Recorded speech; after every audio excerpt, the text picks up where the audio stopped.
లోక్సభ ఎన్నికల తర్వాత ఇండీ కూటమి ఉనికి కోల్పోతోంది. ఢిల్లీ అసెంబ్లీ ఎన్నికలు కూటమిలో మరింత విభేదాలను రాజేశాయి.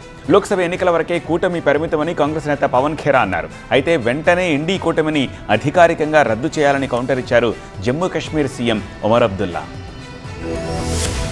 ఢిల్లీ అసెంబ్లీ ఎన్నికలు ఇండీ కూటమి విచ్ఛిన్నతకు దారితీస్తున్నాయి. ఢిల్లీలో కాంగ్రెస్ పార్టీ ఒంటరయ్యింది. ఇండీ కూటమిలోని మిత్రపక్షాలన్నీ ఆప్కే మద్దతివ్వడంతో కాంగ్రెస్ నేతలు కంగుతింటున్నారు. మిత్రపక్షాలపై తీవ్ర అసంతృప్తితో ఉన్న కాంగ్రెస్ సీనియర్ నేత పవన్ ఖేరా కీలక వ్యాఖ్యలు చేశారు. ఇండీ కూటమిలో పొత్తులు లోక్సభ ఎన్నికల వరకే పరిమితమని, అసెంబ్లీ ఎన్నికల్లో పొత్తు ఉండదని స్పష్టం చేశారు. ये लोकसभा चुनाव के लिए था गठबंधन, बिल्कुल ठीक बोल रहे हैं। वो जो इंडिया गठबंधन था वो लोकसभा चुनाव के लिए राष्ट्रीय स्तर पे था।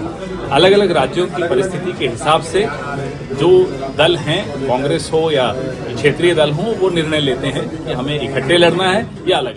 పవన్ ఖేరా వ్యాఖ్యల్ని తప్పుపట్టారు జమ్మూ కాశ్మీర్ ముఖ్యమంత్రి ఒమర్ అబ్దుల్లా.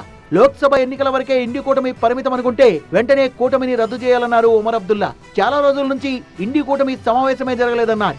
आम आदमी पार्टी, कांग्रेस और वहाँ जो पॉलिटिकल पार्टीज हैं ग्राउंड पे वो तय करें बीजेपी का मुकाबला किस तरह से सबसे बेहतर तरीके से किया जा सकता है। इससे पहले 2 बार लगातार आम आदमी पार्टी की वहाँ पे कामयाबी रही।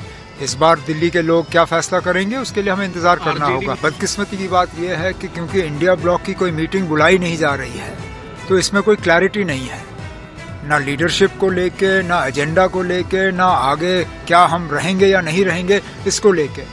शायद दिल्ली के इंतखाबात हो जाएं, उसके बाद अच्छा ये होगा कि इंडिया ब्लॉक के तमाम जो हिस्सेदार हैं उनको बुलाया जाए और इस पर क्लैरिटी हो। अगर ये सिर्फ पार्लियामेंट इलेक्शंस के लिए था, इसको वाइंड अप करिए, फिर हम अपना काम अलग से करेंगे।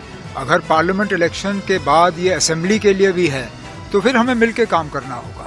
ఢిల్లీ అసెంబ్లీ ఎన్నికల్లో ఆమ్ ఆద్మీ పార్టీకి సమాజ్వాదీ పార్టీ, ఆర్జేడీతో పాటుగా తాజాగా తృణమూల్ కాంగ్రెస్, శివసేన ఉద్ధవ్ వర్గం కూడా మద్దతు తెలిపింది. దీంతో మిత్రపక్షాలకు ధన్యవాదాలు తెలిపారు కేజ్రీవాల్. ఢిల్లీలో 3 సార్లు ఆప్ పార్టీ గెలిచిందని, బీజేపీని ఎదుర్కోవడంలో కేజ్రీవాల్ ముందున్నారంటూ ప్రశంసించారు మమతా బెనర్జీ.